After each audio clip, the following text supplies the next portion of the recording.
Hello, everyone. I would like to talk to you about the ZK-proof organization and standardization process. And I will present you one of the one project that we're working on.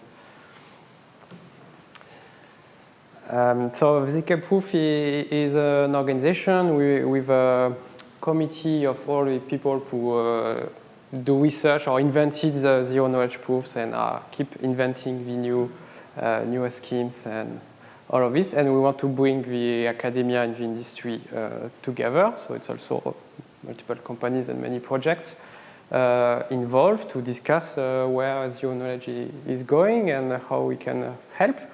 And a major thing is that we make standards proposals or guidelines really about how to do things, like just do it the same way so that it's compatible, so that it works better, you can innovate more. So last year there was a standard and 3 such guidelines were produced by members.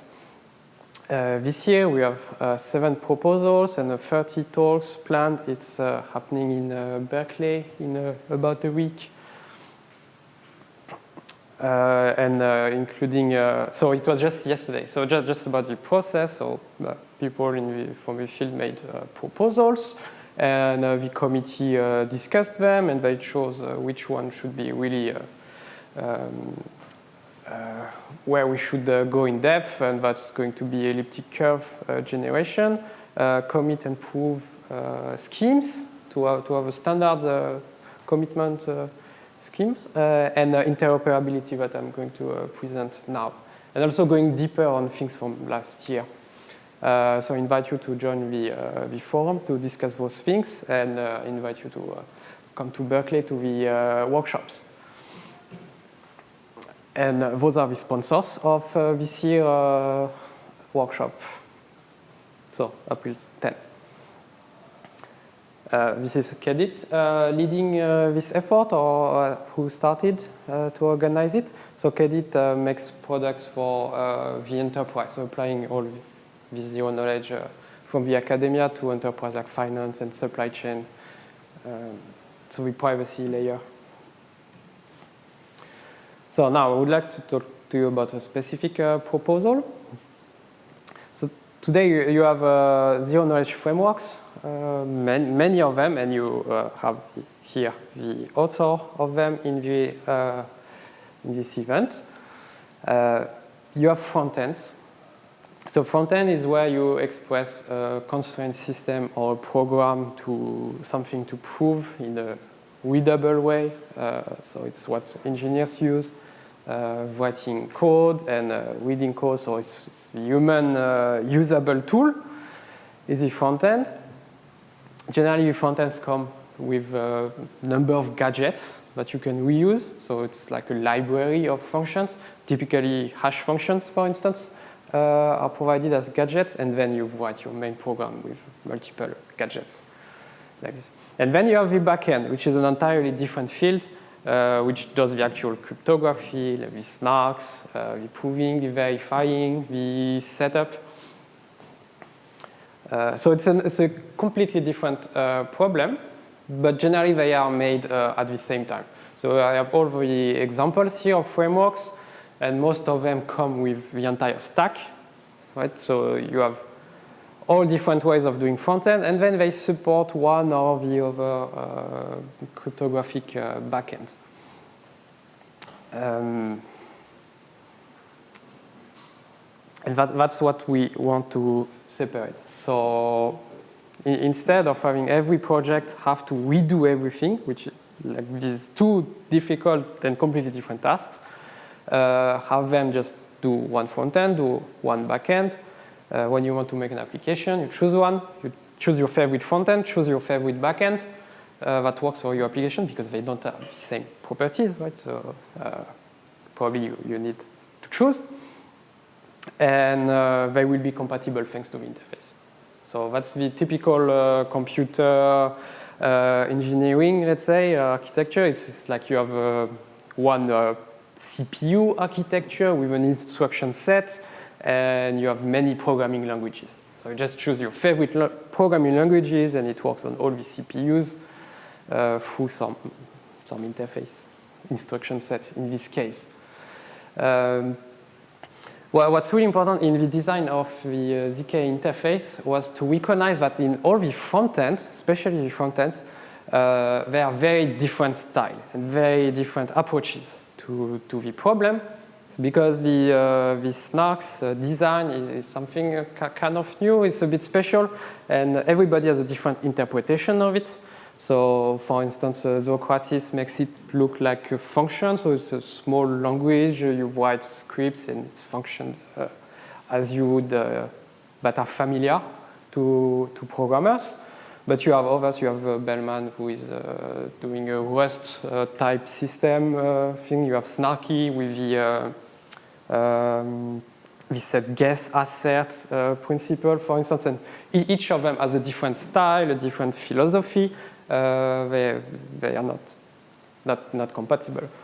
And we want to allow all of them to exist and to use the interface. So the interface is going to be low level, so that everybody can have their favorite philosophy and go to the very low level to talk to the backends.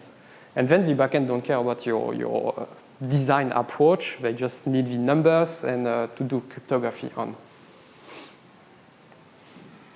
And I should mention this is one of the use cases. I will present a second use case afterwards. So we have, it's really a one-way flow. You have the front end that expresses the constraint system, and you have the back end that makes the proof.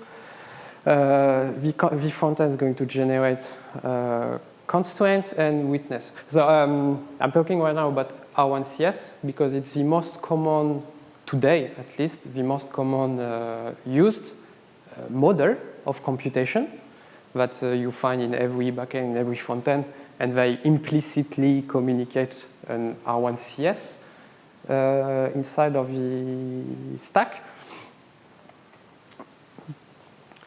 So in R1CS, what's important is that you have variables, because I will come back to it.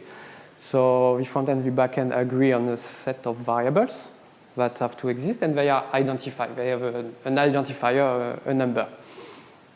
And then the front end does two things. It generates the constraints to express the constraint system, and that's typically done once. So when you have a pre-processing SNARK, you do it first, because then you have to do a trusted setup, which generates prover keys. And then you will, when you have specific data, and every time you want to make a new proof about new data, the front end has to generate a witness, which you do many times in your application. And there are SNARKs without pre-processing, so not SNARKs, but non-pre-processing SNARK, let's say, like a bulletproof, for instance, that don't have those two phases, so they're just going to do both at once. And that's a constraint as well, because we want this to be efficient because of those schemes that do the constraints part every time they make a proof. So the entire thing has to be efficient. So we have another problem, is that these frameworks, they are written in different languages, and they are used differently. So we design it based on messages. So message is an immutable piece of data that you create it, and then the other part reads it. So every programming language, every execution platform can do that. So that's why we are doing it based on messages. So there is no function call, there is no special functionality. You just write data and read data. So that's the first solution. Second is the problem is the impedance mismatch, but I already explained is that just that the frameworks have different approaches, but all of them can generate at the end an R1CS constraints and put it in a buffer of data. So every front end can be adapted to do that relatively easily. Just iterate over this framework concept and create a sequences of constraints in a message and send it to the backend, which then iterates with them. with it.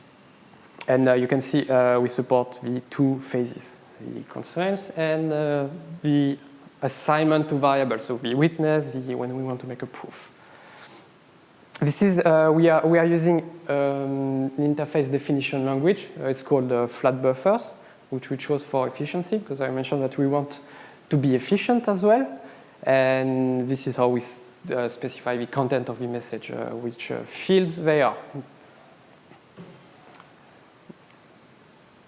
So this is now the second use case that is a common request, is that you want to be able to reuse gadgets. So in a front end, now let's forget about the back end. In a front end, and you have a very cool philosophy or approach to design the constraint system, that, and you want to use this one. But you have the implementation, the gadget that you need, the hash function that you need is implemented in another framework. Typically. So you either you re-implement it in your framework, and that's a lot of work, and you can make mistakes. So you want to reuse the code. This is what we do all the time in a regular programming language. So this is an inspiration. We're trying to make bring the practices of software engineering in zero knowledge engineering, let's say, as it should be in the future, most likely. So there you're going to write the main constraint system in your favorite framework, but you're going to use the gadget of a completely different framework that is designed in a completely different way, but it just picks the same interface. And itself, it might call other gadgets if it's a big application.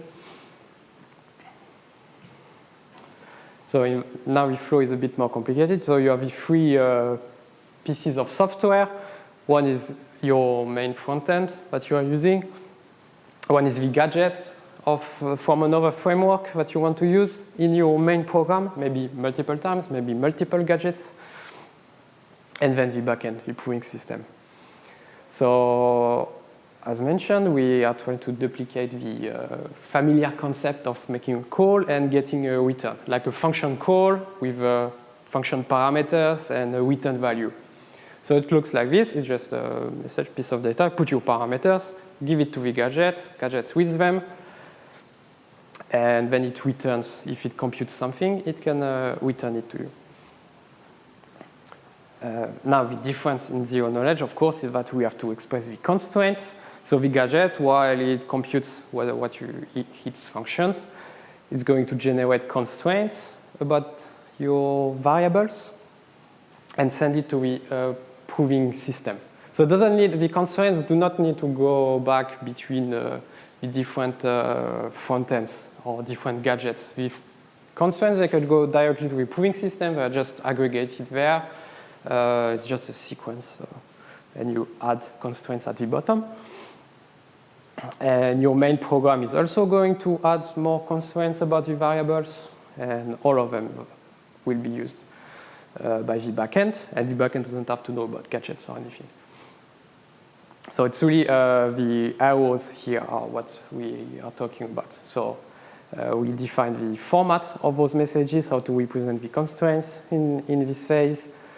And the boxes are software that you can implement, that every project implements. So that was the instance reduction phase. And the witness reduction phase, when you have specific data, you want to make a proof about it. You follow the same pattern because it's going to be the same software.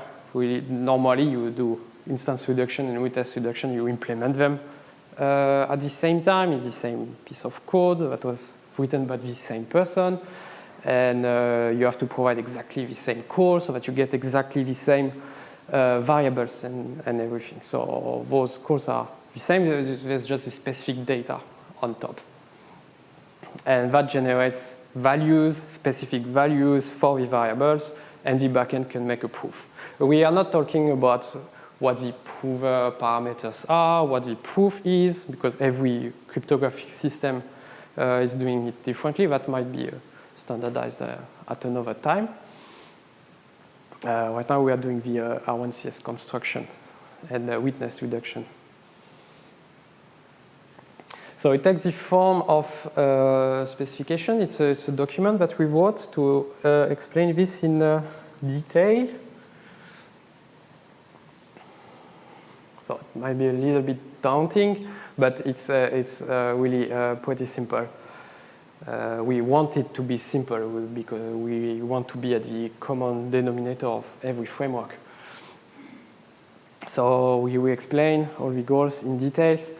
I explain here we explain the design and how to construct the messages and how to interpret them. And I have an implementation guide here, which will help you actually understand what to do, which part to send when. So this is all available here. And this includes the schema definition here, which you find also on GitHub. This is the flat buffer interface definition. It's like protobuf, but it's very efficient. And we describe all of it here. Not everything is necessary. For simple application, you don't need everything. But we try to look forward, and there are multiple points of extensions that are optional and can be used in more advanced applications in the future, which we expect. And this is used to generate code. So we give examples. You can find an example for LipSnark, and we are working on more integration now. So I can maybe show GitHub real quick. It's here. So here you can find the interface definition that generates code, and we show the code in Rust and in C++ with some examples.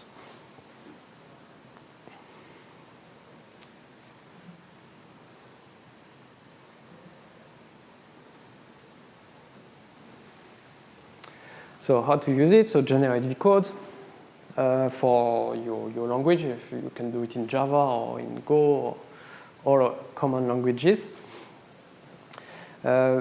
We recommend multiple ways of using it because one advantage of the design of messages, the message-based protocol, is that it can be used in memory. If you are doing Rust and you are calling a Rust application, it's like calling a function. But you can also call another language through a C interface, which we specify as well. So just exchanging buffer of data. Or you can do multiple processes through files where you run one program, store the result, and give the result to the other program. So all of this can be trivially implemented. Once you have something that supports the interface, it just wants a message as input, and then it's very easy to write the code to just call it in the way that you need. So if you are a front-end project, you can support gadgets from other projects to load them and use them. Or you can implement gadgets in your language and export them because you speak the other side of the interface, so another framework can use you. So you provide, it's the equivalent of providing a library. You can also output R1CS in this format so that you can use different backends. And if you are writing a backend, you read this R1CS instead of inventing your own, because it's very simple. It's just a list of numbers. But just instead of using your own way of storing numbers, just use the same as everyone else. And then you can focus on your backend and support, hopefully, all the frontends that would be compatible. So you can innovate faster. You don't have to build the entire stack if you're a cryptographer. So on our roadmap, we would like to integrate with Socrates and also with Bellman, which is also something we need internally at the Kedit company. And we are talking with all the projects owners of all those zero-knowledge tools. We also expect extensions of the standard itself to support more features. For instance, a type system would be very useful. This is especially important for security. So a type system would give the ability to communicate the properties on variables. For instance, we want this variable to be a bit, and not any number. That's very common, and express it in some type system, and then you could have a type safety checker. That would work across gadgets. Because when you use a gadget, now you have to read the documentation to know what it expects. Does it expect bits or not? And do you have to add it or not? And there's nothing, there's no consistency check. It's just you reading the documentation and doing it correctly, maybe. So that would be interesting. And there are also more powerful constraints system than R1CS, especially using uniformity. So basically loops, supporting loops more efficiently in some backends and others. So we'd like to thank you. So with Eran Thommer and Daniel Benaroche and myself, Aurélien Nicolas. And everybody who helped us and gave us some input, some review. And I invite you again to join ZK-Proof forum and workshops.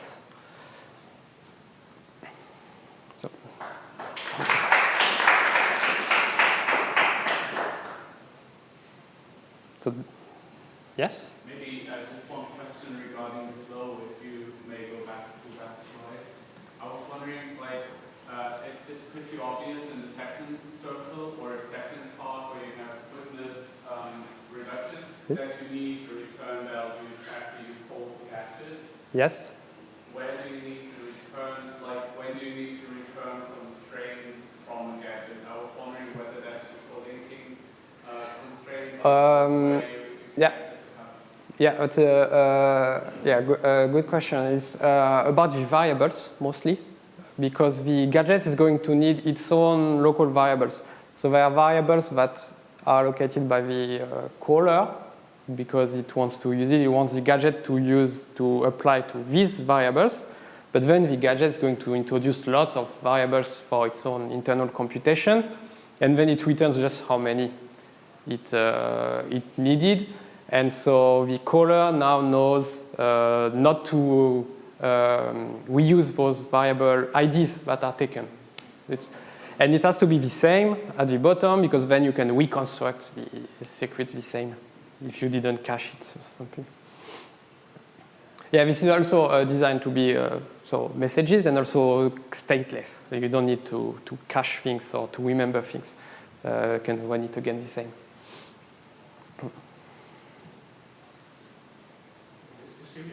Yes. Even come to us, are you even thinking about doing interactive coding systems on this, or do you? Excuse me? Like interactive coding systems, or do you just want to focus on interactive? We focus on snarks, yeah, or non-interactive. Okay. Yeah. Just curious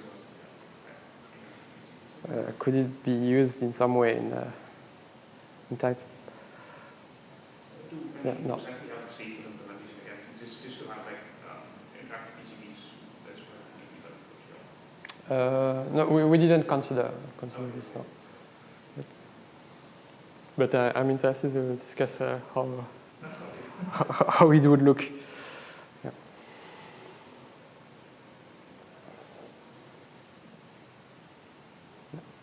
So thank you. Yeah. And Starks, so Starks also supports R1CS basically. It can make proofs about R1CS systems. Then Stark will claim that it can be more performant if with something a bit more powerful than R1CS that supports uniformity, that supports loop. So basically a repeated pattern in the constraint system. So that would be an extension to be able to communicate not just the constraint system, but also the loops in it, so that then the Stark backend could do something more performant. So if you want to do it today, you would use, we have custom fields, let's say, and you would pass this additional data in a custom field.